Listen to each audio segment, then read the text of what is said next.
Dans cette première vidéo, nous allons comprendre comment planter des arbres peut être une solution efficace pour faire face aux îlots de chaleur urbains. Il faut savoir que les arbres sont de véritables climatiseurs naturels. En effet, un arbre mature peut perdre jusqu'à 450 litres d'eau par jour par évapotranspiration, ce qui équivaut à peu de choses près à 5 climatiseurs fonctionnant pendant 20 heures. À ce phénomène d'évapotranspiration, c'est-à-dire le rejet d'eau dans l'atmosphère par les arbres, vient s'ajouter l'effet d'ombrage.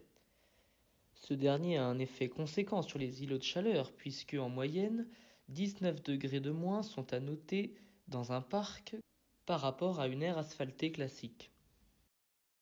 Comme nous le montre ce schéma, l'arbre consomme de la chaleur en rejetant de l'eau dans l'atmosphère.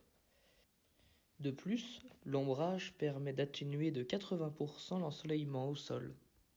En plus de ces bienfaits par rapport aux îlots de chaleur, les arbres comportent de nombreux bienfaits écologiques, notamment la filtration des poussières et des polluants dans l'air, la filtration de l'eau, la stabilisation des berges et des terrains pentus, ainsi que des abris et une source de nourriture pour la faune. De nombreux bénéfices pour la santé sont également à noter. Évidemment, la purification de l'air est bénéfique pour les personnes, mais ces dernières disposent également d'une diminution de la chaleur et des coups de chaleur.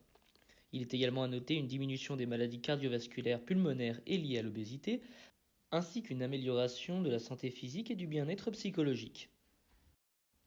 Planter des arbres est également un bienfait pour l'économie.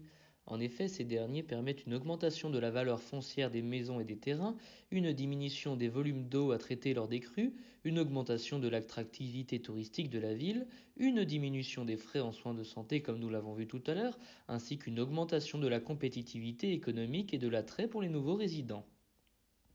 De nombreux bienfaits sociaux sont à noter. Une amélioration du paysage et de la qualité du milieu de vie, une promotion de l'activité physique et des contacts sociaux dans les places arborées et les parcs, une limitation de la pollution sonore, un lieu de détente et d'observation de la nature, ainsi qu'un écran de paysage indésirable, c'est-à-dire par exemple les terrains vagues. La vidéo est maintenant terminée.